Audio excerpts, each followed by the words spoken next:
When he woke to news on July 5th that more than 100 people had been shot in Chicago over a 4-day period, 15 of them fatally, 16-year-old Carlos Yanez shrugged it off. I'm used to it. Like, after a while, you just get used to it. Like, what can you do? We don't have no one helping us. What can we do? Yanez says an increased police presence and a national spotlight on the violence has not helped those who live in these South Chicago neighborhoods. This has been going on, and it just gets worse and worse. All these new cop cars, you know, all the equipment, but yet they still can't fix the violence.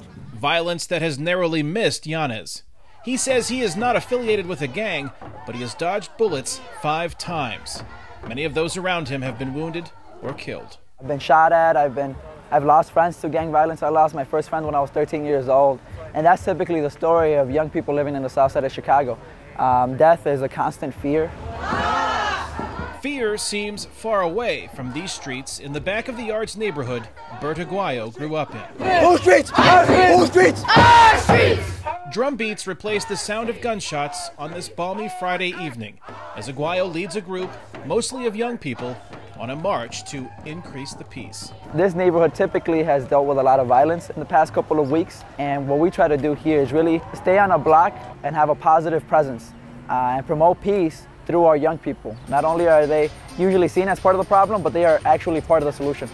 This Increase the Peace event at St. Joseph's Church is the first of several planned for Fridays this summer in different Chicago neighborhoods. But organizer Destiny Geiger realizes these events can only go so far. The root of the problem is lack of resources, which results in violence. So therefore, to fix the fact that violence exists, you have to fix the fact that there are a lack of resources or a lack of community.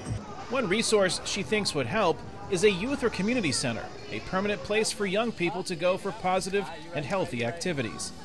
With or without those resources, Geiger says the primary goal is to change the narrative of violence. I don't think the violence will shape us. I think the leadership by young people is going to shape us. I think that's what's beautiful about this, is that it's not focused on violence.